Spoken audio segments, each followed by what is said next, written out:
കൊല്ലം അഴീക്കലിൽ നിന്ന് മത്സ്യബന്ധനത്തിന് പോയവർക്ക് മത്സ്യത്തോടൊപ്പം കശുവണ്ടിയും ലഭിച്ചു. ചെറിയഴീക്കലിൽ നിന്ന് പോയ ബോട്ടിലെ വലയിലാണ് കശുവണ്ടി കൂടുതലായി കുടുങ്ങിയത്.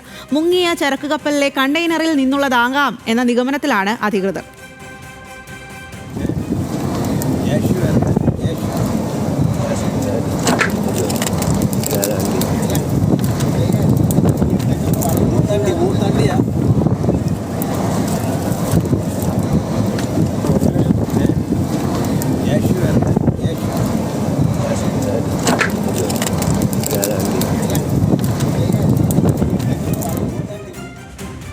വിവരങ്ങളുമായി കൊല്ലത്ത് നിന്നും ഷമീർ എ ആണ് നമുക്കൊപ്പം ചേരുന്നത്. ഷമീർ, എന്തായാലും മുങ്ങിയ ചരക്ക് കപ്പലിലെ സാധനങ്ങളിൽ കശുവണ്ടിയും ഉണ്ടായിരുന്നു എന്ന് നമ്മൾ നേരത്തെ തന്നെ റിപ്പോർട്ട് ചെയ്തതാണ്.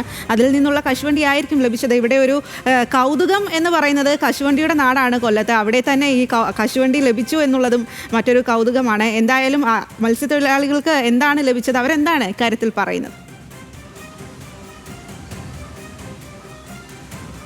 സ്വാതി, കഴിഞ്ഞ ദിവസം മത്സ്യബന്ധനത്തിനായി അഴീക്കലിൽ നിന്ന് പോയ മത്സ്യത്തൊഴിലാളികൾക്കാണ് ഇത്തരത്തിൽ മത്സ്യത്തിനൊപ്പം കശുവണ്ടി കൂടി ലഭിച്ചത്. കശുവണ്ടി ഇത്തരത്തിൽ ഉൾക്കടലിൽ ഒഴുകി നടക്കുന്നതായി മത്സ്യത്തൊഴിലാളികൾ പറയുന്നു. നമുക്കറിയാം, ഈ കപ്പലപകടവുമായി ബന്ധപ്പെട്ട് കശുവണ്ടി മായുള്ള കണ്ടെയ്നർ കടലിൽ മുങ്ങിയൊരു സാഹചര്യമുണ്ട്. കൊല്ലത്ത് 44 കണ്ടെയ്നറുകളാണ് ഒഴുകി കടലിലേക്ക് എത്തിയത്. അതിൽ 27 കണ്ടെയ്നറുകളിൽ ഒന്നും തന്നെയില്ല. ഇനി മറ്റേതെങ്കിലും കണ്ടെയ്നറിൽ നിന്ന് ഉള്ളിൽ നിന്നും ഇത്തരത്തിൽ കശുവണ്ടി പുറത്തേക്ക് എത്തിയതാകാമെന്നാണ് പ്രാഥമികമായി കരുതുന്നത്.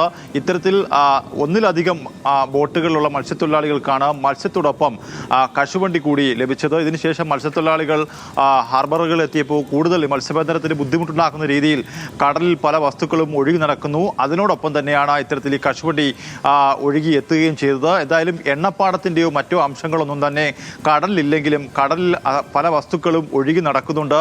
17 ബോട്ടുകൾക്ക് ഇത്തരത്തിൽ കേടുപാടുകൾ സംഭവിച്ചൊരു സാഹചര്യം കൂടി കഴിഞ്ഞ ദിവസം അഴീക്കൽ ഹാർബറിൽ ഉണ്ടാവുകയും ചെയ്തു. എന്തായാലും കശുവണ്ടി ഒഴുകി എത്തിയിട്ടുണ്ട്. ഇതിൽ ഏറ്റവും പ്രധാനപ്പെട്ട കാര്യം, ഈ കപ്പലിലുണ്ടായ 13 കണ്ടെയ്നറുകൾ ഇപ്പോഴും സുരക്ഷിതമായി കടലിനുള്ളിൽ തന്നെയാണ് ഉള്ളത്. അതിൽ 8 കണ്ടെയ്നർ ഉള്ളറയിലാണ് ഉള്ളതെന്ന് പറയുമ്പോഴും മത്സ്യത്തൊഴിലാളികൾക്ക് ഇപ്പോഴും ആശങ്കയുണ്ട്. കാൽസ്യം കാർബണേറ്റ് പോലുള്ള വസ്തുക്കൾ ഇനി വലയിൽ കുടുങ്ങുമോ തുടങ്ങിയ ആശങ്കകൾ മത്സ്യത്തൊഴിലാളികൾ പങ്കുവെക്കുകയും ചെയ്യുന്നു. അങ്ങനെ ഒരു ആശങ്കയുടെ തീരത്താണ് ഇപ്പോൾ തെക്കും തീരദേശം ഉള്ളത്.